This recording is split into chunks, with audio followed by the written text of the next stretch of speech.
우리가 오늘 살펴볼 말씀은 히브리서 11장 7절입니다.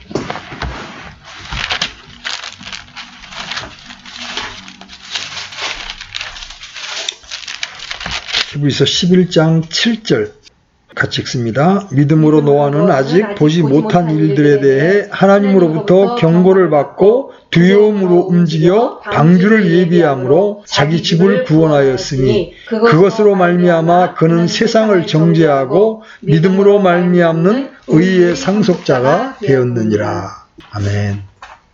우리는 지난주에 노아의 홍수 때 나타난 하나님에 대해서 몇 가지를 살펴보았습니다. 하나님은 심판하시는 하나님이시다. 또 그 심판 가운데에서도 오래 참으시면서 어떻게든 죄인들을 살리시기를 원하시는 긍휼이 풍성하신 하나님이시다. 오늘은 초점을 하나님에서 이제 노아에게로 옮겨와서 노아가 그때 어떠한 믿음으로 자기 집을 구원하고 또 의의 상속자가 되었는지 노아의 믿음에 대해서 한번 살펴보려고 합니다. 이 노아의 이야기 속에서 우리는 믿음의 모든 요소를 보게 됩니다. 오늘 우리가 읽은 본문 7절은 이렇게 시작하죠. 믿음으로 노아는 아직 보지 못하는 일들에 대해 하나님으로부터 경고를 받고, 믿음은 언제나 장래의 일과 보이지 않는 일을 다룹니다. 믿음은 하나님의 말씀과 뜻 속에 살고 세상이 볼 수 없는 것을 보며 하나님의 빛에 비추어 만물과 미래를 내다보는 겁니다. 하나님께서는 그 가공할, 홍수 심판이라고 하는 참으로 가공할, 그리고 그때 당시로서는 참으로 믿기 어려운 심판을 계시할 때에도 믿음은 단순히 그것을 믿게 합니다. 믿음은 자신의 경험이나 본능을 믿지 아니하고 자신의 생각이나 바램을 신뢰하지 아니합니다. 믿음은 다가오는 심판에 상상하기 어려운 가공성을 믿는 겁니다. 여러분이 사람들을 구원하며 살기 원한다면 세상에 임할 임박한 운명에 대하여 하나님께서 말씀하신 것을 믿어야 합니다. 노아의 경우에서 우리는 믿음이라는 것이 아직 보지 못한 일들, 즉 미래의 일들에 대한 믿음이라는 것을 알 수가 있습니다. 과거에 지나간 것에 대하여는 믿음을 구사할 필요가 없습니다. 그러나 미래에 대해서는 지금 믿어야 합니다. 하나님께서 미래에 어떻게 되리라고 말씀하시는 것에 대해 현재에 믿는 것이 믿음입니다. 노아는 아직 보지 못한 일들에 대해 하나님께서 말씀하시기 이전에 은혜를 얻기 위해 매일 하나님과 동행했습니다. 근데 노아는 하나님으로부터 경고를 받은 다음에 두려움으로 움직였다, 이렇게 말씀하고 있어요. 이 사건을 다루는 창세기 6장을 한번 살펴보십시다. 창세기 6장 5절로 6절입니다.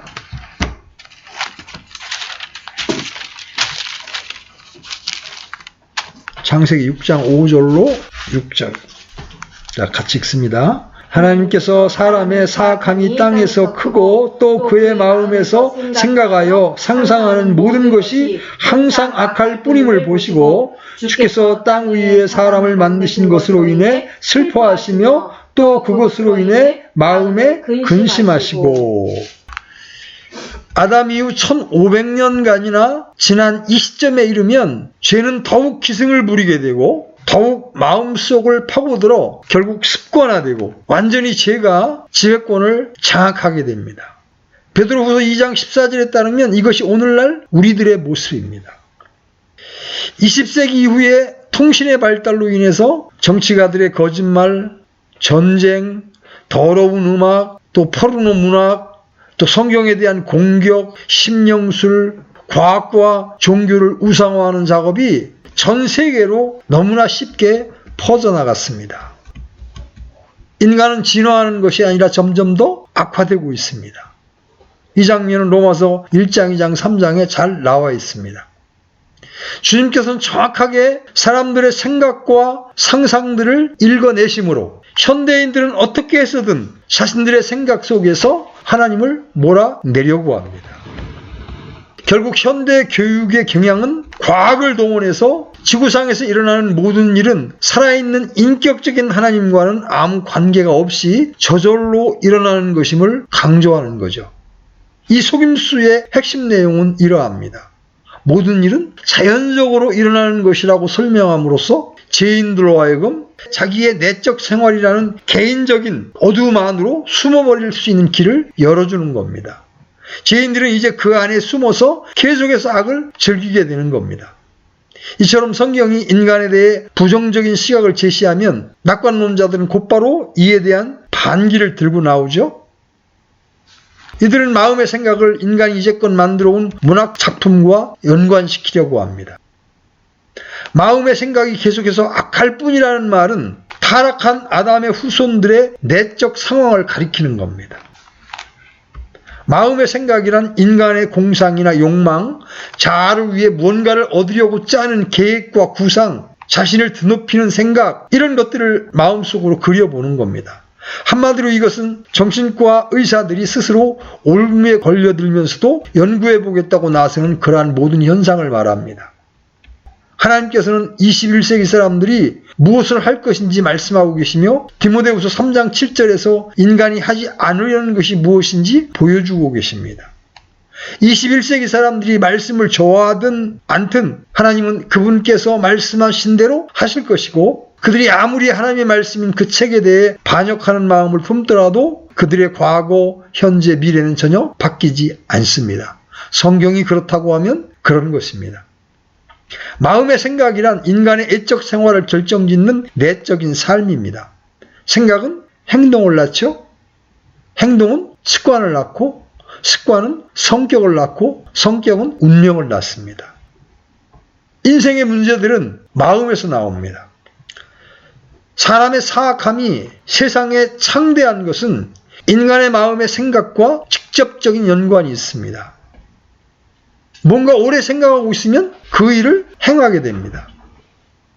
이러한 사고방식을 갖고 있는 사람들로 인해 다음과 같은 것들이 홍수처럼 밀려왔습니다. 레즈비안, 성도착자, 히피, 마약 중독자, 성인 영화, 현대인들이 자유라고 부르는 것을 하나님께서는 방종이라고 부르십니다. 현대의 학자들이 학문적 자유라고 부르는 것을 하나님께서는 독사의 독이라고 부르십니다. BC 3000년부터 BC 2350년 사이의 노아의 삶의 모습은 오늘날 21세기 젊은이들이 관능적이고 호색적이며 혼락적인 대도시의 모습과 같습니다. 그런 거로 하나님께서는 땅 위에 사람을 지으셨음을 후회하셨습니다. 그 일이 그분의 마음을 비통하게 하신 거죠. 그래서 하나님께서 사람을 지으신 것을 후회하는 지경까지 이르게 됩니다. 후회란 하나님께서 처음에 확고했던 그 문제에 대해 하나님께서 생각을 바꾸시는 것으로 정의될 수가 있습니다. 하나님의 말씀 가운데 어떤 경우는 모든 것이 확정되어 있지만 또 하나님의 결정에 융통성이 있는 것이 있습니다. 사랑의 수고로 지음을 받은 피조물이 부패하고 폭력으로 가득하고 계속해서 악할 뿐이라면 당연히 그것을 만드신 분은 그것을 만든 것을 후회할 것입니다. 오늘 본문 창세기에서도 6장 12절에서는 부패라는 표현이 나오고 11절에서는 부패뿐만 아니라 폭력이 땅에 가득했다는 표현이 나옵니다. 6장 5절에서는 그들의 마음에서 생각하여 상상하는 모든 것이 항상 악할 뿐이라고 말씀하십니다. 이것으로 인해 하나님은 슬퍼하셨고 마음에 근심하셨습니다. 그래서 마침내 하나님은 결정을 내리시죠. 어떤 결정을 내리세요? 17절 보세요. 17절. 보라, 내가 땅 위에 물들의 홍수를 일으켜 속에 생명의 숨이 있는 모든 육체를 하늘 아래에서 멸하리니 땅에 있는 모든 것이 죽으리라. 오랫동안 참으시고 인내하셨던 하나님은 마침내 이 땅에 있는 모든 생물들을 멸하실 작정을 하십니다. 지난주에도 말씀드렸지만 그 가운데에서도 하나님은 살리시기를 원하셨습니다. 그래서 8절에 보면 그러나 노아는 주의 눈에 은혜를 입었더라. 주의 눈에서 은혜를 발견한 거예요. 여기에 최초로 성경에서 은혜라는 단어가 등장합니다. 적어도 노아는 당시 의로움의 정도를 인정받았던 것 같습니다. 9절에서 노아는 의인이요 그의 세대들 가운데에서 완전한 자라는 평가를 받았습니다. 완전한이라는 단어는 히브리어 타림으로 흠이 없는이라는 뜻이에요. 이 단어는 신약에서처럼 구약에서도 결코 죄 없는 완전함 혹은 죄 없는이라는 뜻이 아닙니다. 심지어 하나님께서 완전하시다고 묘사한 구절에서도 그렇습니다. 이 단어가 쓰인 곳은 어느 곳이든지 이 단어의 의미는 어떤 사람이 논의되고 있는 바로 그 주제에 관련하여 의롭다는 것을 뜻합니다. 에베소서 4장 12절에 가보면 이런 말씀이 나옵니다. 이것은 성도들을 완전하게 하고 섬기는 일을 하게 하며 그리스도의 몸을 세우게 하려 하심이라. 여기도 완전이라는 말이 나오죠. 이것은 실행과 교리에 있어서의 성숙을 다루고 있는 겁니다. 고린도전서 2장 6절도 한번 가보십시오. 2장 6절에 가보면 그러나 우리가 완전한 자들 가운데에서 지혜를 말하거니와 그것은 이 세상의 지혜가 아니요 또 아무 쓸모없게 될 이 세상 통치자들의 지혜도 아니라. 이게 완전한 자들이라는 표현이 나오죠. 이것은 진리를 아는 성도들에 관해 다루고 있는 겁니다. 그런데 빌립보서 3장 12절에 가보면 바울은 아직 완전하지 못하다고 이렇게 이야기합니다. 미국의 이 홀리 클럽, 성결 그룹이라고 그러죠. 이 사람들은 그리스도인들이 이 세상을 살면서 죄 없이 완전해질 수 있다는 파괴적인 가르침을 퍼뜨렸습니다. 그러나 요한은 이에 대해 반대의 지적을 하고 있죠. 우리가 만일 죄를 지으면 하나님께 자백해야 한다고 하는 그런 가르침을 주고 있습니다. 뿐만 아니라 그리스도를 따랐던 가장 위대한 사람이 거듭난 지 몇 년이 지난 후에도 죄가 여전히 자기와 함께 있음을 고백합니다. 심지어 그가 죽기 2년 전쯤에 쓰여졌던 디모데전서 1장 15절에서는 자기가 죄인들의 우두머리라고 고백했습니다. 성경이 노아는 완전한 사람이었다고 말하는 것은 그 당시에 온갖 제약들에 동참하지 않았다는 것을 말합니다. 아무튼 노아는 이제 하나님의 경고를 받고 두려워하게 되었습니다. 여기서 우리가 짚어볼 부분이 뭐예요? 두려워하는 자가 은혜를 입습니다.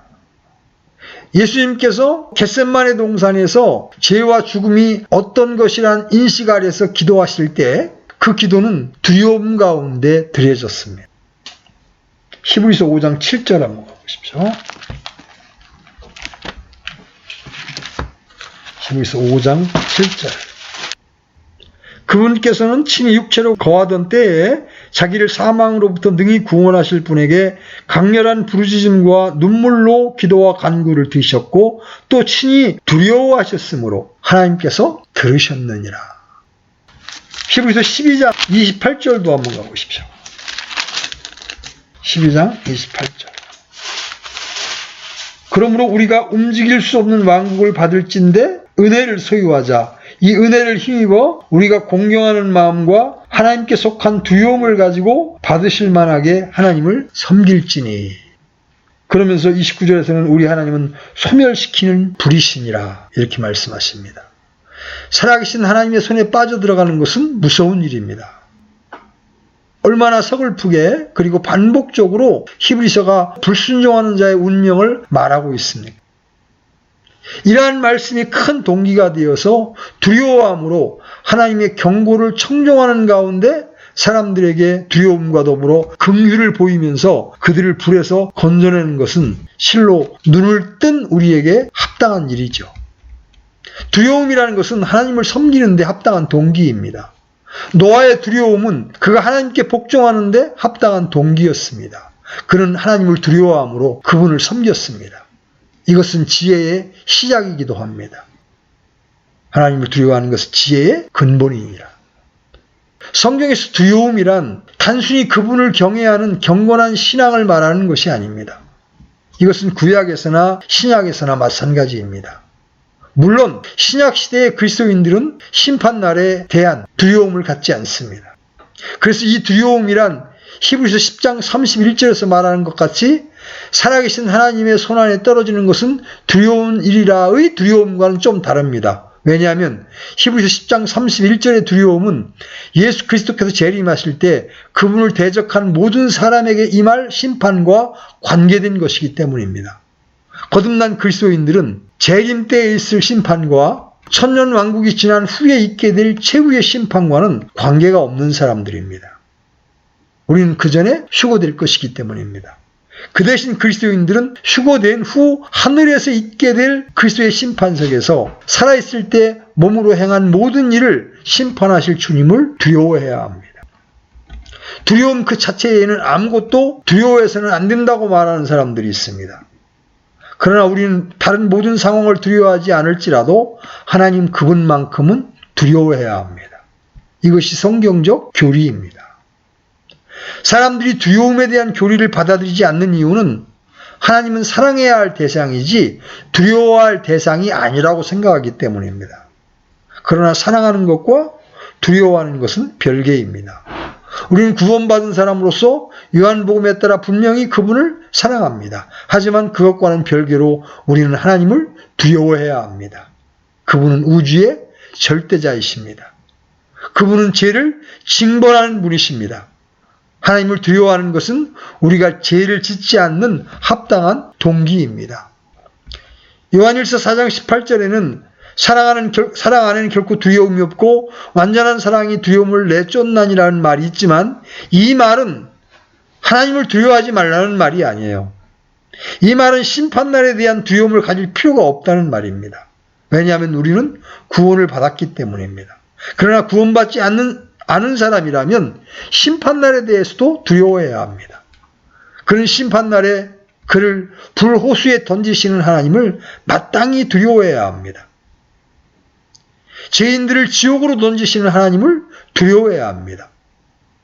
예수님을 대적하는 무리들은 재림하시면서 무자비하게 심판하실 그분을 두려워해야 합니다. 마찬가지로 그리스도인들은 범죄했을 때 징벌하시고 그리스도의 심판석에서 우리의 잘못된 공적들을 불가운데 태워버리실 주님을 두려워해야 합니다. 이 두려움은 심지어 복음을 전하는 사람이 죄인을 구령하는 동기이기도 합니다. 다른 자들을 불 속에서 끄집어내어 두려움을 가지고 구원하되, 유다서에 그런 말씀이 있죠. 그러나 많은 사람들은 하나님의 사랑을 너무나도 강조한 나머지 이 두려움의 교리를 없애버리려고 합니다. 우리는 하나님을 사랑할 때 사랑해야 하면서도 또 두려워해야 할 때는 두려워해야 합니다. 사랑하는 것과 두려워하는 것을 합해서 경외라는 말을 할 수 있지만 우리는 하나님을 섬기는 데 있어서 이 둘 다 행해야 합니다. 노아는 이렇게 두려움으로 행하여 방주를 예비함으로 자기 집안을 구원하였습니다. 또 그것을 통해서 세상을 정죄하고 믿음으로 말미암는 의의 상속자가 되었습니다. 자, 여기 믿음으로 노아가 방주를 예비한 부분을 살펴보십시다. 믿음은 두려움을 낳고 두려움은 근면을 낳으며 믿음은 다시 마음과 손을 구원의 역사로 인도합니다. 아무도 홍수가 온다는 것과 물로 세상이 멸망한다는 것을 몰랐습니다. 세상이 물에 잠길 때 방주만이 피난처가 된다는 것을 그 누구도 몰랐습니다. 그러나 믿음은 하나님과의 교제 속에 살고 심판과 구원에 대한 하나님의 비밀을 알며 그 믿음을 행사하기에 목숨을 걸게 됩니다. 비웃음의 와중에서 그날이 오래 지연되는 가운데 모든 작업의 난관을 무릅쓰고 노아는 하나님의 말씀을 굳게 붙들었습니다. 경고를 받은 지 1-20년 뒤에 비가 내린 것도 아니에요. 거의 100년이라는 세월이 흘렀지만 노아는 그 믿음이 흔들리지 않고 계속해서 방주를 지으면서 하나님의 경고를 선포했습니다. 하나님의 말씀을 순순히 경청하고 그것을 준행하기 위해 순종하는 가운데 자신의 온 마음과 생명을 내어드리는 것, 이것이 바로 믿음이죠. 그렇게 해서 노아는 자기 집을 구원했습니다. 신자는 다른 사람의 복이 되기 위하여 하나님께 복을 받은 자입니다. 행함으로 온전케 된 노아의 믿음은 가족을 구원하였고 그 가족이 결국 온 인류로 퍼지게 되었죠. 우리 모두의 조상이 되었습니다. 그의 설교는 별로 열매가 없는 것 같았지만 하나님의 전체 교회는 그때로부터 생명을 그의 믿음에 비치고 있는 겁니다. 다른 사람의 생명을 위한 능력을 가졌다는 점에서도 사람은 하나님의 형상으로 창조된 겁니다. 그 능력은 가족으로 시작되지만 훨씬 멀리까지 미칩니다. 믿음의 사람 아벨과 더불어 한 제물 안에서 생명으로 나아갔고 에녹과 더불어 하나님과 동행하며 하나님과의 생명과 축복의 능력을 갖게 되는 겁니다. 노아는 자기 집을 구원했을 뿐만 아니라 이제 이 믿음으로 말미암아 세상을 정죄했다라는 표현이 나옵니다. 신자와 불신자의 차이는 불신자는 세상 사람으로 여기에 살고 신자는 하나님의 사람으로서 하늘에서 산다는 겁니다. 신자의 전체적인 삶은 세상에 대한 하나의 저항이며 하나의 정죄입니다. 아벨, 에녹, 노아 이 세 사람 모두는 똑같이 세상이 하는 일을 정죄함으로써 세상으로부터 거부되고 경멸을 받았습니다. 하나님께서는 믿는 자녀들의 삶을 깨끗하고 밝게 하심으로써 세상 자체가 그들을 보고 정죄감을 느끼게 하십니다. 이때 노아가 하나님의 말씀대로 방주를 지은 것은 그 시대 인류에게 장차 있을 홍수 심판을 경고함이었습니다. 그런데 그들이 끝까지 노아의 전도를 불신하고 회개치 않다가 멸망을 받았으니 그것이 그들의 정죄받은 상태입니다. 다시 말하면 노아는 하나님의 말씀을 그대로 전했지만 그때의 모든 사람들은 그것을 조롱하다가 결국 하나님의 말씀이 승리함에 따라서 그들은 무언중에 정죄를 받은 셈입니다. 오늘날 기독교 신자들도 노아와 같이 예수님의 말씀 편에 서서 그 말씀을 믿고 전한다면 끝까지 반대하는 불신자들에게 대하여는 마침내 정죄자의 위치에 서게 됩니다. 그 이유는 그들이 전하는 말씀이 심판을 받을 때에 그 반대자들을 정죄할 것이기 때문입니다. 이어서 히브리서는 노아를 믿음으로 말미암는 의의 상속자가 되었다고 말해주고 있습니다. 이 의는 하나님과의 옳은 관계 속에 서 있는 의입니다. 믿음의 뿌리와 능력이 되는 삶의 의로움입니다.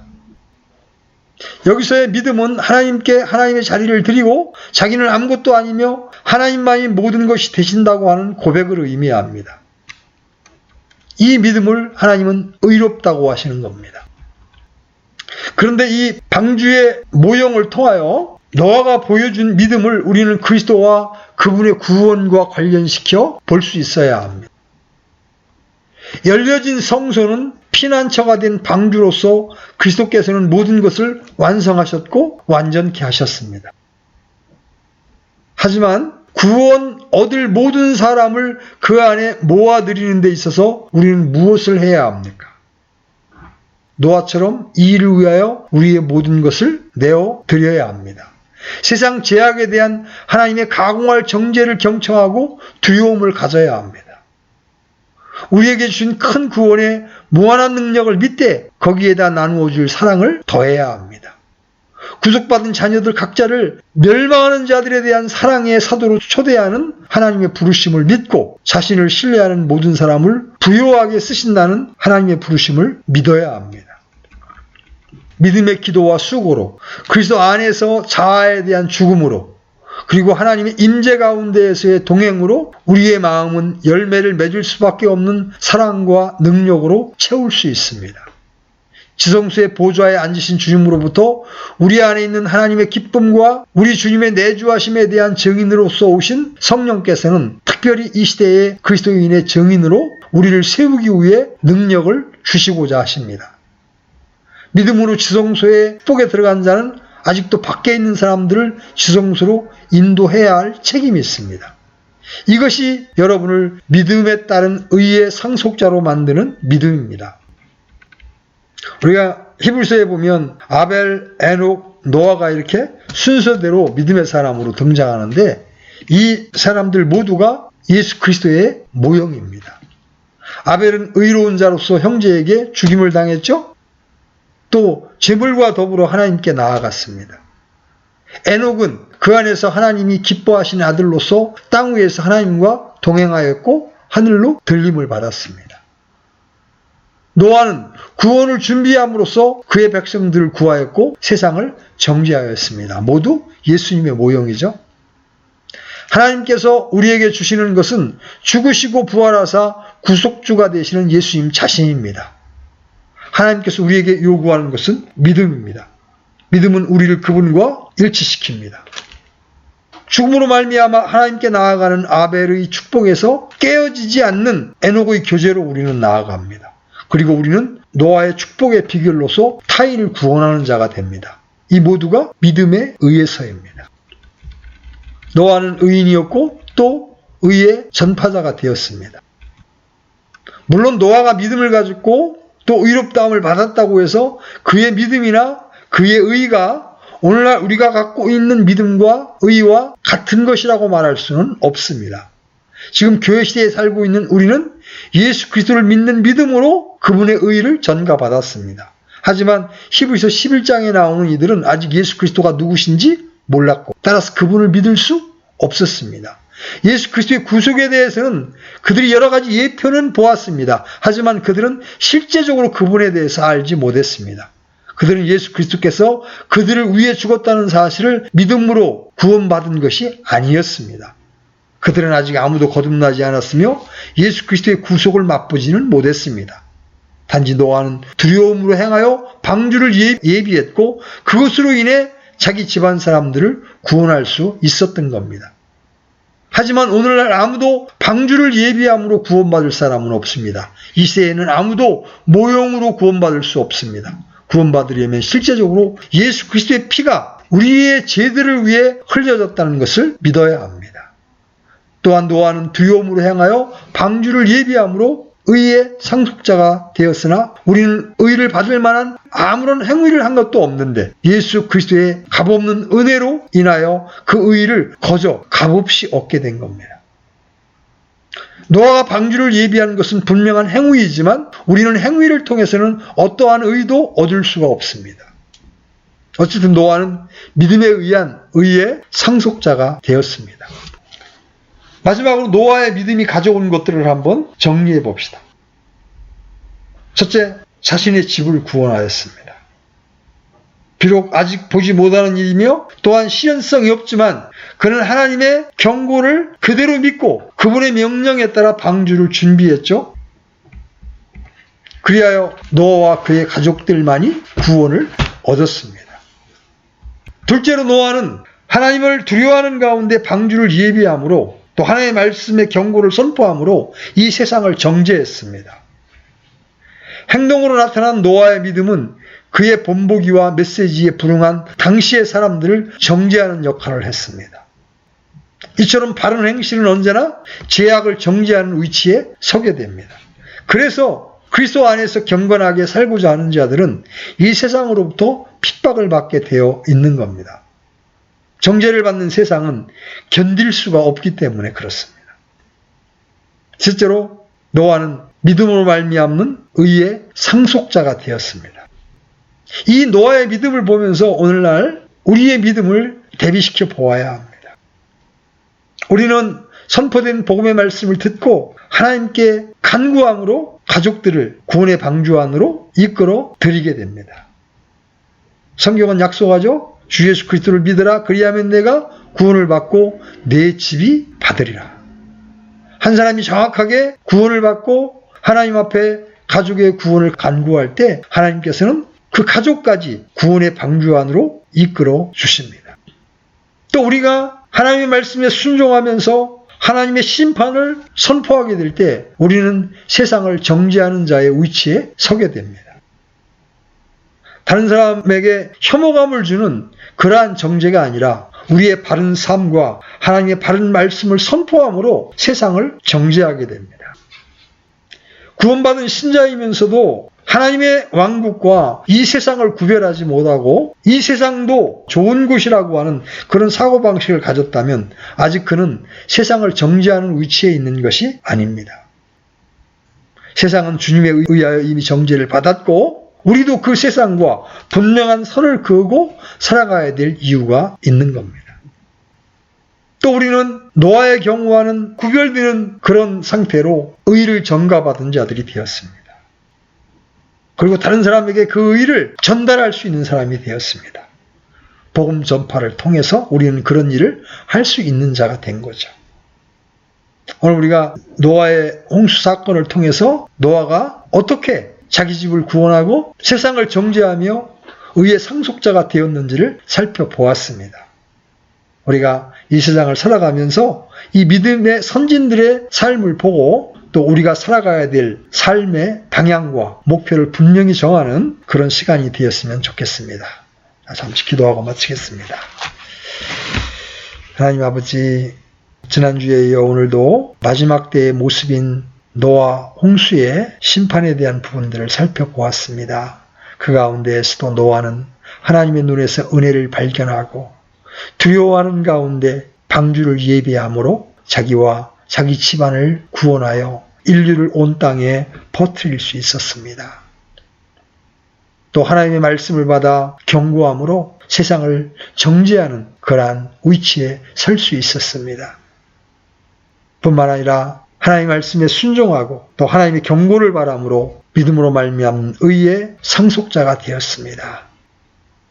우리는 노아보다 더 분명한 믿음의 증거들을 가지고 있습니다. 예수님이 이 땅에 오셔서 십자가에서 죽으시고 부활하신 더 선명한 복음을 우리는 알고 믿는 자들이 되었습니다. 그러할진대 우리도 노아처럼 분명하게 하나님의 심판을 선포하고 사람들을 그 불길 가운데서 구원하는 일에 더 열심을 낼 수 있는 사람들로 저희들이 변화될 수 있기를 바랍니다. 우리 마음에 복음에 대한 열정을 더 뜨겁게 덮여주셔서 남아있는 이 어려운 시기에 의의 전파자로 살아갈 수 있도록 저희들에게 믿음과 하나님의 권능을 더 덧입혀 주시기를 원합니다. 오늘도 말씀을 통해서 우리를 깨워주신 주님 앞에 감사를 드립니다. 예수님